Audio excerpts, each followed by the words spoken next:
देखिए, ये जो हमारी जीत थी मई की वॉर में 2025 में, वो एक जो काविश थी हमारे ए चीफ मार्शल भगत सिद्धू की, जिन्होंने मल्टी डोमेन ऑपरेशन की एक जो इंटीग्रेशन की सिस्टम्स की, और फिर उसके बाद उसको अचीव किया in shape of a victory.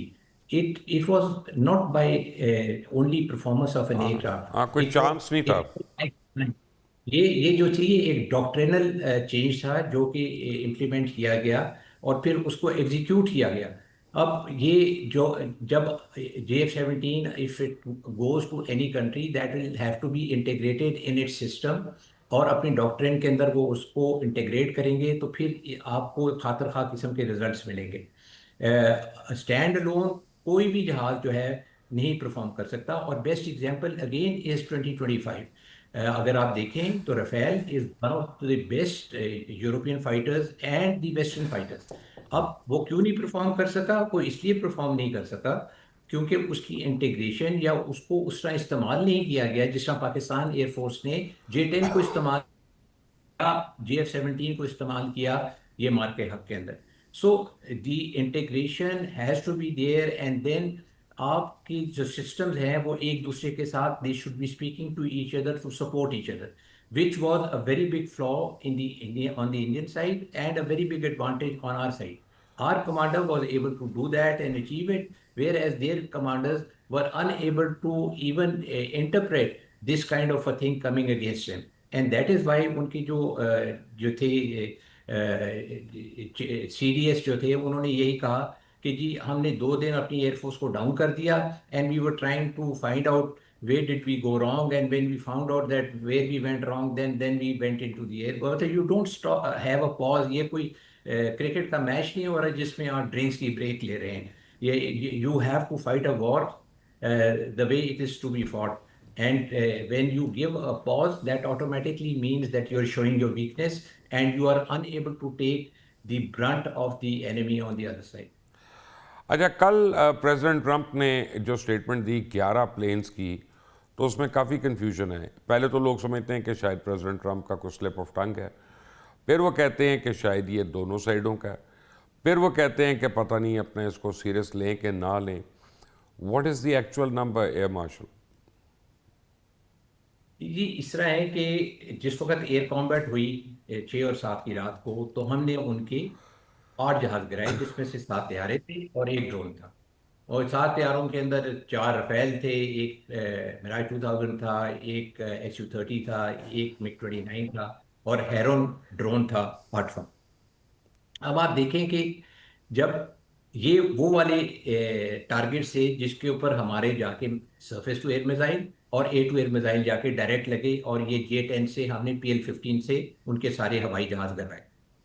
अब ये वो वाली शॉट्स हैं, ये वो वाली स्केल्स हैं जो कि जिसको हम हार्ट ऑफ एनवेलप कह सकते हैं, या आइडियल पैरामीटर से वो फायर की गई और हमने उनके जहाज गिरा दिए। अब जिस वक्त एयर कॉम्बैट हो रही थी, उसमें इस तरह था कि Indians were wanting to have you know one ascendancy, and that was कि जी हम पाकिस्तान की एयर स्पेस को वायलेट करें, जो कि हमने उनको नहीं करने दिया। फिर एक पाकिस्तान का कोई इख्तियारा गिरा ले, वो भी नहीं उनका वो कर सके, अल्हम्दुलिल्लाह। बल्कि अल्हम्दुलिल्लाह। और दूसरा जो मेन चीज़ थी वो ये थी कि they were unable to fire any of their missiles at our aircraft. ये एक बहुत बड़ी स्किल है पाकिस्तान एयरफोर्स पायलट की, और मैं उनको बहुत इसके ऊपर मुबारकबाद भी दूंगा और उनको शाबाशी भी हमें देनी चाहिए कि they fought very well, and without losing an aircraft they fought battle. अब उसमें ये होता है कि जी जिस वक्त आप ताबड़तोड़ हमले करने की कोशिश करते हैं, क्योंकि आफ्टर ऑल इंडियंस भी लड़ने आए हुए थे, वो जो थे वहां पे हवाई सफर के ऊपर तो नहीं थे। So they also wanted to make some ingression towards Pakistan, but they were unable to do that. अब होता ये है कि जी जिस वक्त आप को जब आप when you get into the combat, आप दुश्मन को के जो जहाज हैं उनको जब आप लॉक करते हैं, तो उनको एक इंडिकेशन आती है कि जी we are being tracked. When you get to know that you are being tracked, so you do certain maneuvers, and the best maneuver for the Indians if they are facing towards Pakistan would be that they run away towards the Indian side.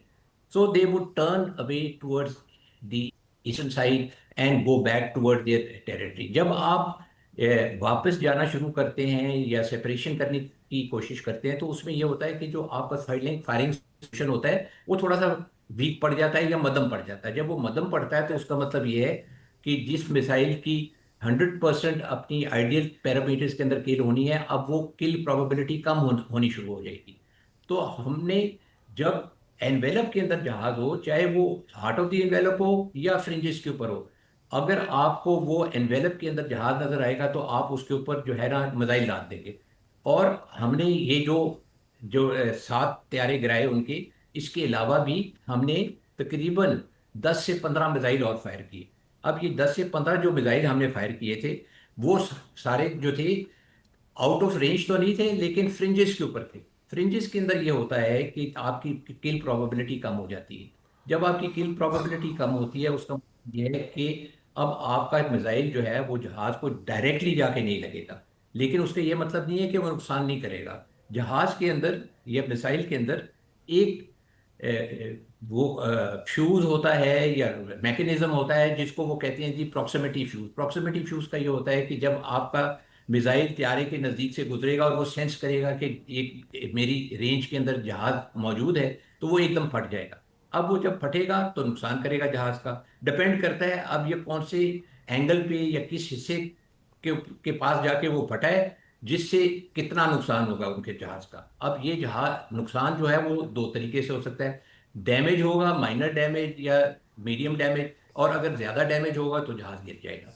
अब इसके अंदर ये जो कैफियत थी उनके जहाज़ों की, कुछ की हुई। और ये चूंकि इंडियंस कंफर्म नहीं करते, और वो उनके चीफ साहब का भी इसमें कसूर है कि वो कहते हैं कि जी आप खुद अज्यूम कर लें जहाज गिरे हैं। जब हम अज्यूम करेंगे तो फिर हमारी जगह तो ये ट्रंप साहब अज्यूम कर रहे हैं। उनके पास एक मैकेनिज्म भी है, उनके पास सीआईए भी है, उनके पास दूसरे मुल्कों की भी इंटेलिजेंस जो उनको सैटेलाइट्स हैं, फीडबैक दे रहे हैं। पूरा डेटा है। हर- देखिए जी, बहुत सारे इसके इनपुट्स होते हैं। और जब आपके पास इतने सारे इनपुट्स हों तो इस तरह की जो चीजें होती हैं वो पैसेज ऑफ टाइम के साथ ना एक्सपोज होती हैं। ये नहीं होता कि आपको पहले दिन ही वो एक्सपोज कर देंगे कि जी आपको पता चले। जो एकदम पता चलने वाली चीज थी वो आप देख लें पाकिस्तान के अंदर भी, and you are witness to it, कि when we went for the first programme on the night of 7th, at that time I was telling you about 3 to 4 aircraft. By the morning it was 6, and gradually it creeped up to 8 after अब मुझे हैरानी one. हुई जब आपने मुझे रात को बताया पहला ही कि राफेल गिरा है। अब मैंने कहा कुत्ते की जी मौत मार दिया, उसको क्या कर दिया यार। बेचारा इतना प्यारा जहाज है, उसको कुत्ता बना दिया। तो उन्होंने नारियल सर पे फोड़ के, मिर्चें धुनी में लगा के, आंखों में नींबू डाल के, इन्होंने ये राफेल अंधा होके गिरा है इंडियंस की वजह से। आपने पता नहीं मारा है कि नहीं। तो ये इन्होंने अंधा तो कर दिया इस था उसको। But having on a serious note, मैं जब आपके जी साथ गया था, I met air commodore Numan वहाँ पे। मैं नाजरीन को बताऊँ, Numan is a ace pilot जिसने अभिनंदन को मारा था और बड़ा पकड़ के फंडा था उसको। और नुमान साहब से मैंने उस वक्त पूछा, मैंने कहा I you ready for another war? उन्होंने कहा एब्सोल्युटली। मैंने कहा क्या होगा? उन्होंने कहा ये देख रहे हैं आप, इनको हम बतखों की तरह उड़ाएंगे जैसे मुर्गाबी का शिकार करते हैं। These were his words. और बड़ा कम बोलते हैं, ज़्यादा नहीं बोलते। बट वहाँ पे नज़र आ गई थी पिक्चर उस दिन मुझे आसिम साहब कि ये नहीं छोड़ना इन्होंने, ये अपना भरे हुए बैठे हुए थे सारे एयरफोर्स वाले वहाँ। मैं हेडक्वार्टर में देख के आया था।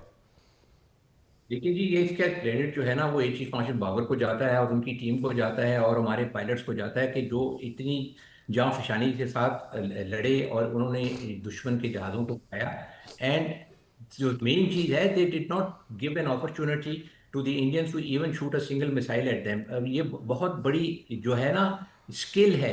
और इसके अंदर I am not very credit from the Indian, unfortunately उन लोगों को मौका ही नहीं मिला कि वो सीधे हो सके। लेकिन और मीटियोर तो फायर उनको कर सकते थे ना, राफेल के अंदर बिल्ट इन मीटियोर है, एक भी नहीं चला। ये क्या चक्कर है?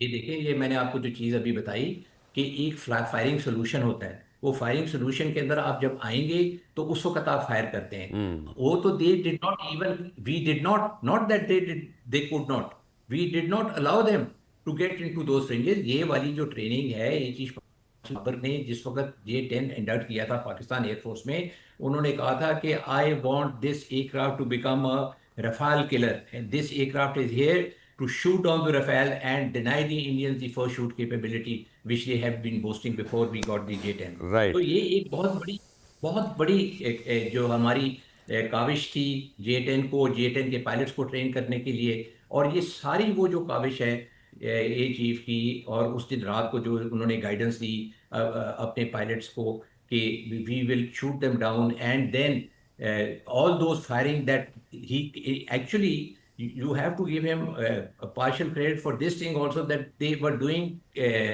shooting which was within the parameters but on the fringes। और अब आज उसका रिजल्ट जो है हमें नहीं पता चला, लेकिन मिस्टर ट्रंप को पता चल गया है और उन्होंने बताया है। और जिस तरह आपने कहा कि he is not an ill informed person, कि वो ऐसे ही will just get up on to the media and start to say things. After all, his analysis also is also based on certain inputs, और inputs जो हैं ये intelligence inputs होती हैं। और intelligence inputs के लिए who would be better placed than him, because they are the leaders in this technology and in this field in the world।